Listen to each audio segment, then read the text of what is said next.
Tahukah Anda bahwa integritas pemilu, fondasi demokrasi kita, sedang diuji? Salah satu ancaman terbesarnya adalah praktik politik uang. Mari kita selami lebih dalam.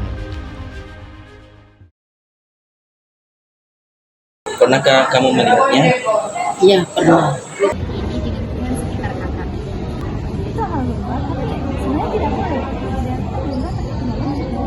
Uang atau money politik itu sudah menjadi hal yang biasa. Mengalami atau melihat praktik ini, saya pernah melihatnya dan dengan secara langsung.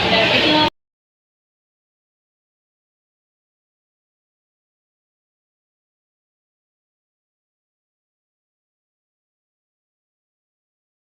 Menurut Ibu, kenapa ada orang yang mau menerima uang untuk memilih calon tertentu?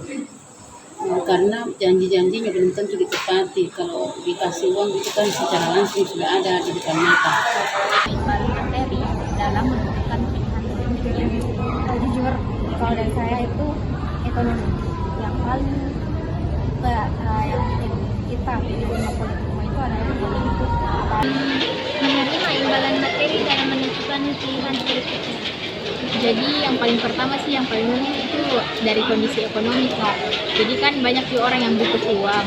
Terus mereka juga pasti berpikir daripada dia tidak dapat apa-apa, mending dia menerima uang tersebut. Menerima imbalan materi dalam menentukan pilihan politiknya. Menurut saya karena kurangnya integritas seseorang. Nah, jika kurangnya integritas seseorang, artinya kan dia tidak berpegang teguh yang pada dirinya sendiri. Jadi itu membuat orang gampang sekali terprovokasi.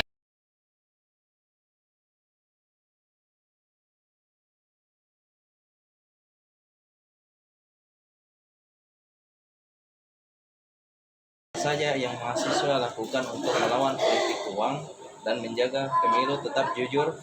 Peran mahasiswa di sini sangat harus saya mendukung karena kalau dia adalah generasi yang akan datang.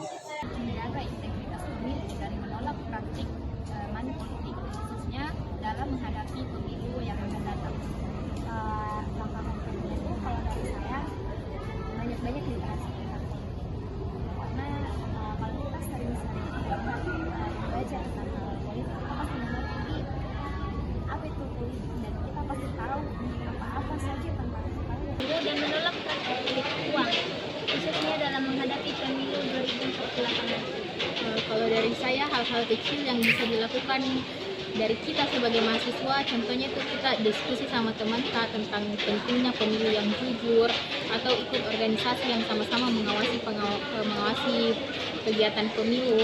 Untuk menjaga integritas pemilu dan menolak money politik, khususnya dalam menghadapi pemilu tahun 2048 ini.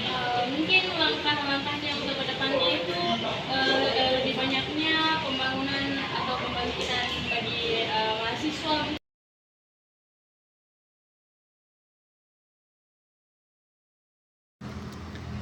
Mengapa ini berbahaya?